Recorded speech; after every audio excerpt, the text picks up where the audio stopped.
요한 2서 그리고 요한 3서, 특히 요한 3서가 서신 중에서 제일 짧습니다. 빌레몬서도 딱 한 장으로 돼 있고 유다서도 한 장으로 돼 있는데 요한 2서하고 요한 3서가 제일 짧습니다. 거의 요한 2서나 3서나 크게 차이는 없지만 굉장히 짧은 서신, 그러니까 급하게 짧게 쓴 서신이라고 할 수 있고, 단어 숫자로 따져보면 요한 3서가 더 적습니다. 그래서 가장 짧은 서신 이렇게 이해하면 되겠고, 요한 1서하고 요한 2서 3서하고 좀 차이가 있습니다. 그 차이는 요한 1서는 어떤 좀 대중 공동체에게 쓴 편지라고 한다면, 불특정 다수에게 어떤 특정한 대상이 주어지지 않고 쓰여진 것이라고 한다면, 요한 2서 3서는 개인적인 서신이라고 할 수 있습니다. 어떤 사람을, 편지 쓰는 사람과 또 그 받는 사람을 특정하고 있기 때문에 그렇습니다. 2서는 부녀, 어떤 부녀라는 그런 얘기를 하고 있고, 3서는 가이오라고 하는 한 신실한 교회 안에 일꾼을 두고 얘기하고 있습니다. 자, 오늘 이 편지를 쓴 사람은 뭐 요한이다 누구다 밝히기 전에 그냥 장로라고 얘기를 하고 있는데, 여러분이 지금 읽어보면 알겠지만 요한 1서를 그냥 요약해 놓은 것 같아요. 핵심 주제가, 요한 1서의 핵심 주제가 서로 사랑해라, 그리고 미혹하는 자 적그리스도를 주의해라, 이게 핵심 내용이거든요. 근데 오늘 또 똑같은 말을 그대로 반복하고 있다는 걸 알 수가 있습니다. 그리고 특히 진리에 대해서 얘기를 하고 있는데, 그 진리도 내나 복음을 똑같이 얘기하고 있는 것이기 때문에 그냥 전체 핵심이 같기 때문에 이게 같은 사람이 있었구나 라고 보기 때문에 요한 2서라고 그렇게 편지를 하게 된 겁니다. 그래서 요한 1서나 2서나 3서가 그 내용에 있어서 공통점인 점이 많이 있어서 요한복음을 예수님의 제자 요한이 썼다라고 그렇게 전통적으로 인정하기 때문에, 같은 사람이 썼다라고 해서 요한이 쓴 것으로 그렇게 말합니다. 자, 장로라고 자기를 얘기를 하고 있는데, 이 장로라는 말은 초대교회 때에, 물론 구약에서도 장로가 나옵니다. 이스라엘의 12지파들의 장로, 한마디로 말해서 공동체에서 존경받는 연장자를 보통 장로라고 그렇게 지칭을 합니다. 보통 명사로 봤을 때 장로라고 하면 좀 나이도 지긋이 들어 있고 또 한 어떤 공동체를 대표할 수 있는 그런 역할을 할 수 있는 사람, 그런 사람을 장로라고 얘기를 합니다. 그런데 이 서신에서 초대교회 때 이 장로라는 것을 이렇게 쓰는 거 보면은, 각 교회가 세워지면 항상 장로를 세웁니다. 교회가 세워지면. 그런데 사도행전 20장에 봤을 때도 그들에게 말하기를, 장로들을 모아놓고 바울이 마지막 최후 고별 설교를 할 때도 그들한테 말하기를 교회를 감독하는 역할을 하는 사람이라고 그렇게 얘기를 합니다. 그러니까 교회라는 하나의 사도들이 개척해서 세우고, 또 거기서 복음으로 한 영혼 한 영혼을 낳아서 가르쳐서 복음의 원리대로 살아가는 사람을 만들어서 교회 구성원들이 생기게 되면, 그것을 목회할 수 있는 일꾼을 세우게 되는데, 그런 사람을 감독이라고도 부르고 또 장로라고도 부르고, 오늘날에는 칼빈이 종교개혁을 일으키고 제네바에서 나름대로 이상적인 목회 틀을 잡았을 때 이 목사라는 말을 쓰게 됐습니다. 처음. 그전에는 목사라고 부르지 않았었죠. 그렇게 해서 국교의 목사들을 패스터라고 부르고, 이 양을 친다라는 그런 의미로서 목사라고 부르게 된 겁니다. 그 전통이 이제 영국으로 넘어가고 또 아메리카 대륙으로 넘어가고, 그것이 우리나라에도 넘어오고, 이렇게 해서 자연스럽게 우리는 그 개혁 신학의 영향을 받아서 자연스럽게 교회를 세우고 또 교회를 감독하고 관리하는 사람을 목사라고도 부릅니다. 근데 이제 그 속에서 장로교회 전통에서는 장로가 가르치는 장로하고 치리하는 장로하고 나눠져서 똑같이 교회 안에 장로를 세워 장로가 있어야만이 교회가 구성되지게 되는 겁니다. 우리나라에는 장로교가 굉장히 세력을 갖고 있어서 우리나라는 땅덩어리도 작고 또 좀 약간 그 공동체적인 성향을 갖고 있습니다. 그러니까 뭔가 이렇게 두드러지게 유별나게 개성을 강조하고 가는 사람을 별로 좋아하지 않습니다. 다 비슷비슷한 것을 좋아하지. 그러다 보니까는 저 교회에서는 장로님이 계시고 또 이렇게 하는데 뭐 다른데 감리교라든지 성결교라든지 또 뭐 침례교라든지 장로가 없습니다. 그런데 장로님 하고 이렇게 하니까 우리는 뭡니까? 라고 해가지고 그걸 다 받아들여 가지고 장로교 같은 장로는 아닌데 장로를 두게 됩니다. 그것이 이제 서로 영향을 줘서 그렇게 된 거예요. 그래서 성경에서 지금 장로라고 말하는 건 그냥 교회를 목회하는 지도자 이렇게 생각을 하면 되겠습니다.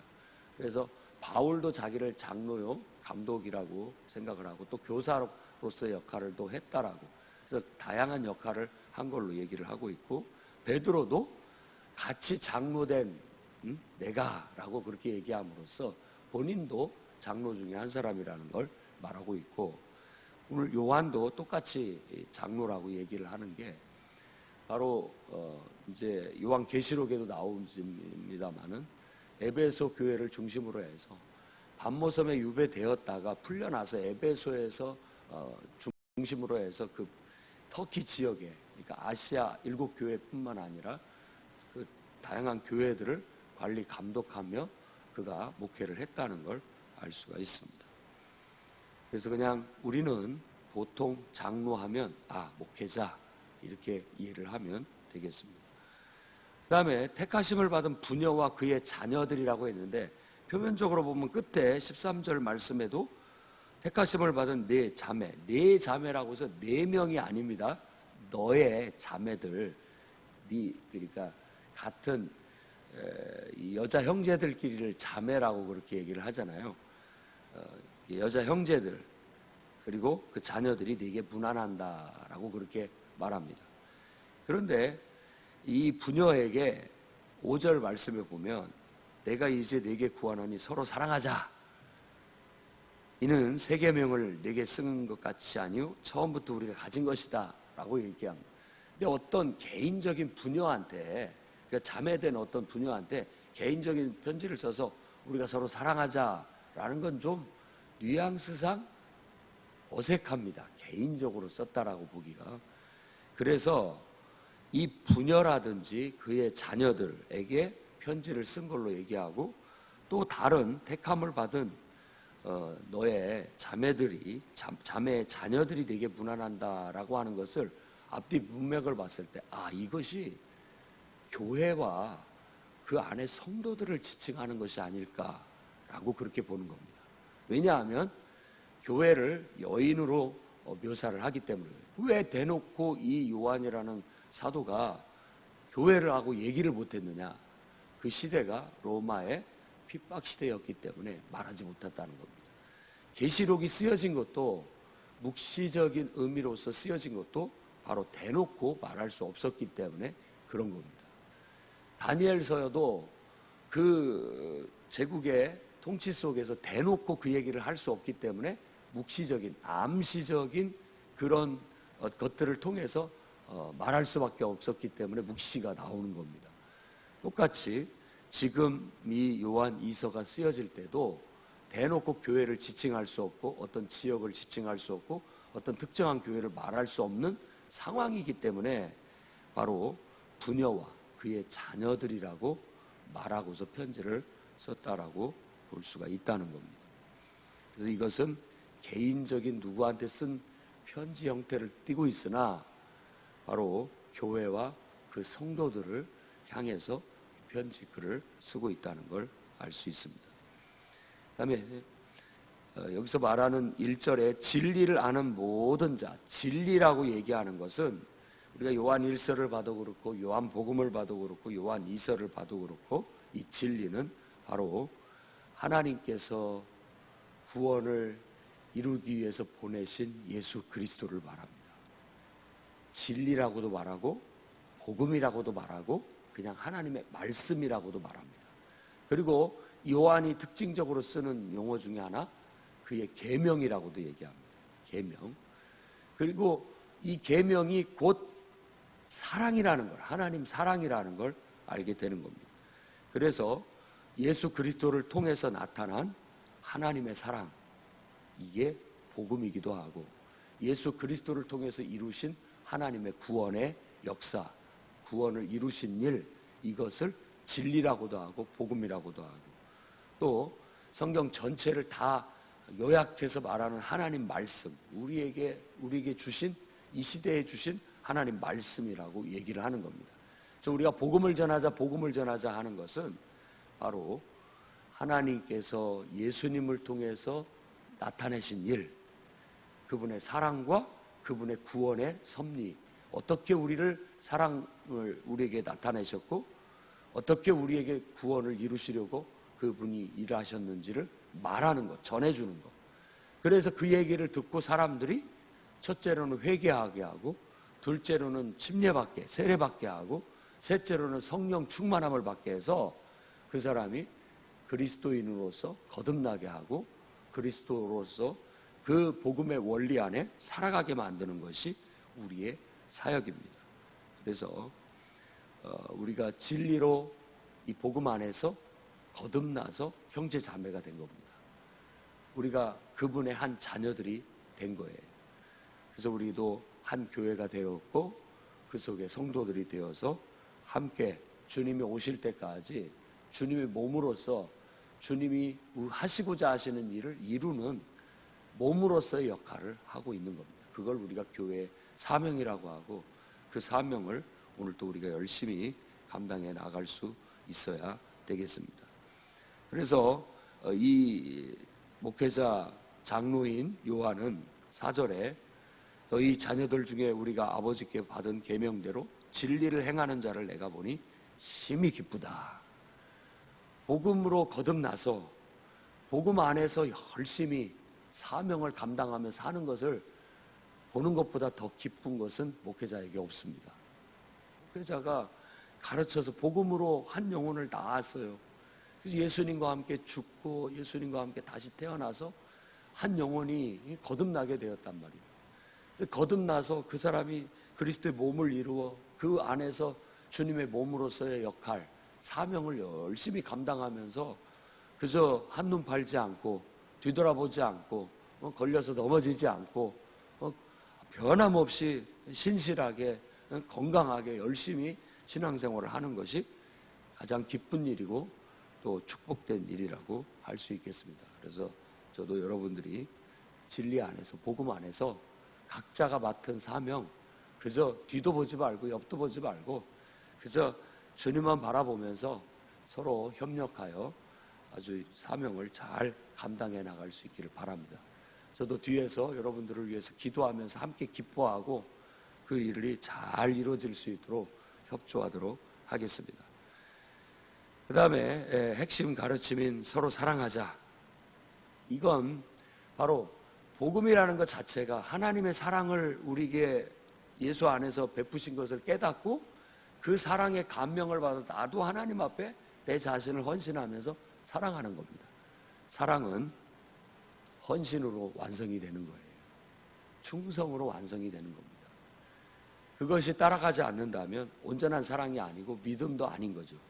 사랑의 다른 표현이 믿음이고 사랑의 다른 표현이 순종이고 복종입니다. 온전히 순종이고 복종이라는 말의 뉘앙스와 사랑이라는 말의 뉘앙스가 조금 다를 뿐이지 내나 같은 하나님과의 친밀한 관계, 온전히 하나됨을 말하고 있는 거예요. 그래서 얼마만큼 우리가 사랑하느냐는 것은 네 마음이고 내 마음이고 네가 하면 나도 하고 네가 가면 나도 가고 이런 마음이 진짜 사랑인 거예요. 진정한 사랑이죠. 그런데 하나님을 사랑한다고 하면서 하나님 마음과 똑같지 않다면은 그건 사랑이 없다. 그리스도의 복음을 제대로 알지 못하는 거고 제대로 실천하지 못하는 거다라고 단호하게 얘기를 하는 겁니다. 사랑은 바로 예수 그리스도께서 우리에게 나타내 주신 것처럼 그분이 하나님과 완전히 하나님이면서 사람인 것처럼 완전히 하나 된 것처럼 내가 온전한 순종과 온전한 복종과 온전한 믿음과 온전한 사랑으로 그분과 함께 하는 거고 그분과 동행하는 것이라고 할 수 있겠습니다. 그것이 유일하게 예수 그리스도를 믿는 사람들에게 주어진 계명입니다. 그 계명을 평생 실천하고 그 계명을 완성해 가시기를 바랍니다. 그래서 우리의 신앙은 평생 그 사랑을 주님 앞에 갈 때까지 추구하고 완성해 가는 거예요. 변함없는 신앙으로. 그래서 유혹에도 넘어가지 않고 마치 우리가 사랑한다고 하고 다른 변질돼 가지고 나중에 갈라서게 되고 다른 사람을 마음에 품는 그런 식의 사랑이 아니라 신실하다는 건 일편단심 그저 하나님을 사랑하기로 했으니 평생 하나님을 사랑하고 변함없이 사랑하고 그 사랑을 그 관계성 속에서 완성해내는 그런 길을 가는 사람이 온전한 그리스도인의 삶인 것입니다. 그런데 어찌다 보니까 우리가 미혹을 당하게 되고 반대로 그 복음의 반대로 그리스도라고 할 수 있는 그 복음의 원리의 반대길로 가는 사람을 적그리스도라고 말하면서 지금 많은 사람들이 무엇 때문인지는 모르지만 핍박 때문이든지 혹은 또 어떤 이게 대중화 복음이 더 많이 전해지다 보니까 이제 사역자들의 통제 속에 들어오지 않는 가르침 속에 들어오지 않는 사람들이 늘어나기 시작하면서 복음의 변질과 왜곡, 신앙의 변질과 왜곡이 찾아오게 됐다는 걸 알 수 있습니다. 그래서 그런 것들에 대해서 굉장히 단도리를 하고 있는 사도의 마음이 목회자의 마음이 저는 느껴집니다. 이 목회자들의 가르침과 인도함, 사역 속에 사람들이 이렇게 들어와 있어야 되는데 벗어나 있는 거예요. 벗어나서 얼핏 복음을 듣기는 들었는데 이 복음을 자기가 배워왔던 지식 속에 그것을 짬뽕을 시켜가지고 이건 복음도 아니고 이상한 방향으로 신앙을 추구하게 되는 그런 결과를 가져옵니다. 세상 학문 속에 예수 그리스도의 복음은 그저 그냥 별게 아닌 거예요. 일부분일 뿐인 거예요. 자기의 삶에. 그런 식의 추구라든지 또 자기가 믿어왔던 종교나 어떤 신앙이 있는데 그 신앙에다 예수님을 믿는 그 신앙을 하나 더 첨가하는 그런 식의 변질된 이상한 신앙으로 나아가고 있는 것들을 보게 됩니다. 그래서 유럽의 토속적인 신앙, 우리에게도 토속신앙이라는 무속이라는 게 있잖아요. 유럽에도 토속신앙들이 있습니다. 근데 그런 신앙들과 이게 짬뽕이 되고 특히 우리가 그리스 신화라든지 이런 걸 유럽은 다 지배적이기 때문에 그런 것과 짬뽕이 되고 또 이상하게 성경을 해석하고 하는 일들이 벌어지게 되는 거예요. 그래서 그런 거에 대한 경계를 얘기하고 8절부터 11절까지가 핵심 얘기를 세 가지를 얘기합니다. 첫째는 사도들, 목회자들의 일한 것, 곧 가르친 것을 잃지 말고 오직 온전한 상을 받으라라고 말합니다. 그래서 여러분들은 교회 공동체에 소속해서 목회자의 감독하에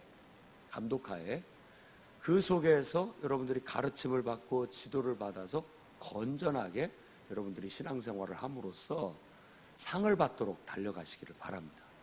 이 말은 칭찬을 받을 수 있도록 또 목회자에게 칭찬과 여러분들의 주님이신 예수 그리스도께 칭찬받을 수 있도록 충실하게 여러분들이 달려갈 수 있기를 바랍니다.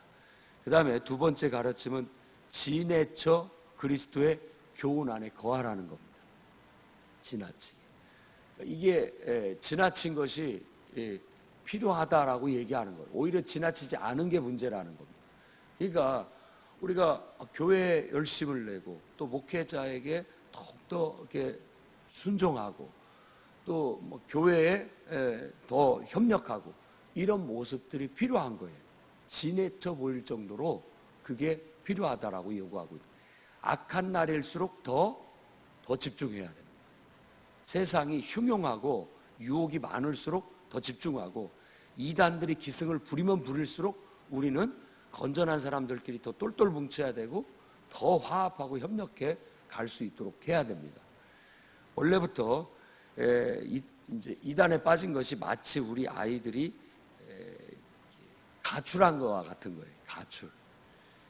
집에서 부모도 싫고 가족도 싫고 가출한 거나 똑같은 거예요. 거기에 뭔가 삐딱해져 가지고 마음이. 그래서 자기 혼자 가서 얼마든지 살 수 있다라고 나가가지고 하는데 그 우리 늘 하는 말처럼 개고생하는 거죠. 오히려 엉뚱한 데 가서 이런 거예요. 그런데 그걸 안타까워하지만 가족들이 오히려 그 남은 가족들끼리가 더 행복하게 재밌게 즐겁게 막 통닭 피자 시켜놓고 막 하면 그 냄새 맡고 그냥 돌아오는 거예요. 내가 잘못 나왔나 보다라고 돌아오는 거예요. 똑같은 겁니다. 우리가 그런 것들로 인해서 우리 교회가 더 이단들이 난무하고 뭐 이단의 유혹을 받고 넘어가는 사람도 있고 어쩌다고 한다 할지라도 건전한 복음의 진리를 가진 사람들끼리 더 뜨겁게 예배 드리고 은혜 받고 기적이 나타나고 역사가 나타나고 이러면 나 같은 사람들도 다 돌아오게 된다라는 그런 마음으로 우리가 목회자 중심으로 가르침을 받고 또 예배하고 전도하고 성령의 충만함을 받고 이런데 하나가 딱 돼야 되겠고 지내쳐 그와 같은 그리스도의 교훈에 더 열심을 내준다면 그런 일들이 일어나게 된다라는 겁니다. 그다음에 세 번째 교훈은 바로 적그리스도라고 할 수 있는 미혹하는 자. 그런 사람은 집에 들이지도 말고 인사도 하지 말라라고 얘기합니다.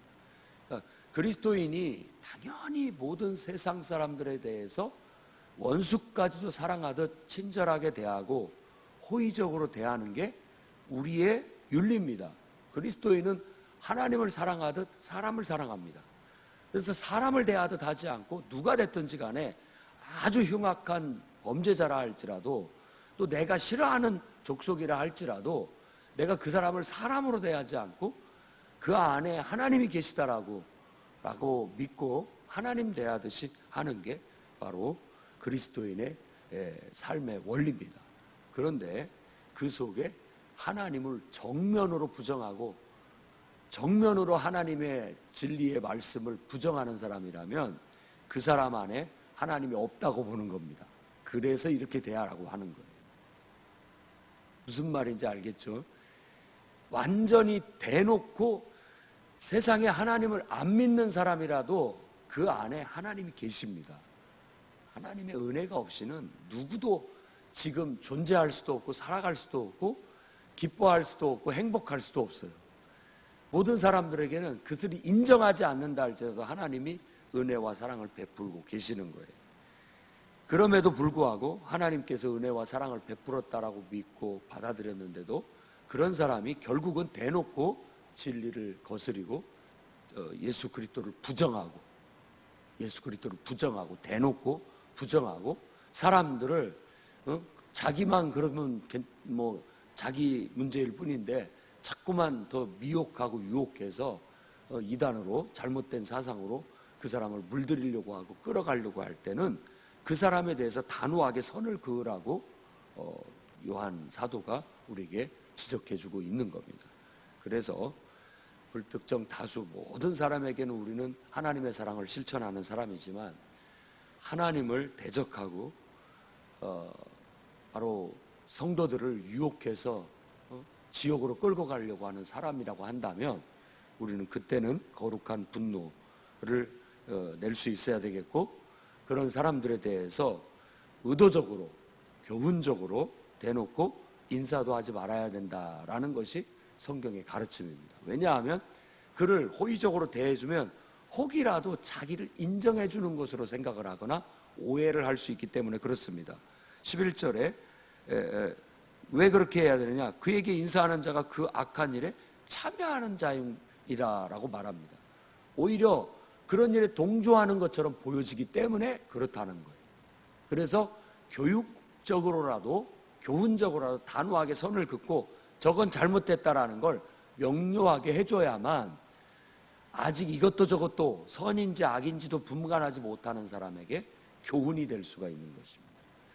그렇지 않으면 저 사람도 괜찮은가 보다라고 해서 오히려 미혹이 될 수 있는 거죠.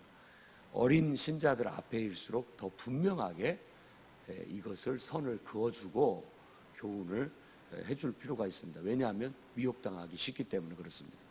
미혹당할 수 있는 사람들에게는 분명하게 말을 해줌으로써 그런 일에 아예 관심도 갖지 못하고 또 그런 일에 미혹당하지 않도록 여러분과 제가 지켜내야 된다라는 겁니다.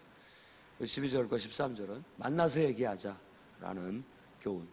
너희들을 만나는 것이 나의 기쁨이고 성도 간의 교제가 기쁨이라는 거. 그리고 많은 다른 교회와 교회 성도들이 너희들한테 무난한다. 교회도 교회들끼리 사귐이 있어야 된다. 그래서 어디 교회가 우리 교회에 대해서 기뻐하고 그 교회가 부흥한다면 기뻐하고 또 교류가 있어서 서로 간에 교류가 있어서 서로 만남을 기뻐하고 또 서로 신앙을 독려할 수 있는 그런 친밀함도 필요한 것 같습니다. 아무튼 여러분들이 서로 사랑하기를 바랍니다. 이단의 유혹에 절대 넘어가지 않도록 여러분들을 지키고 건전하게 여러분들이 섬기는 건전한 교회와 교단 안에서 열심히 순종하고 봉사하고 은혜 받고 능력 발휘하면서 살아가시기를 바랍니다. 이단에게는 적절하게 선을 긋고 분명하게 함으로써 그것이 잘못됐다는 걸 명료하게 해 주시기를 주의 이름으로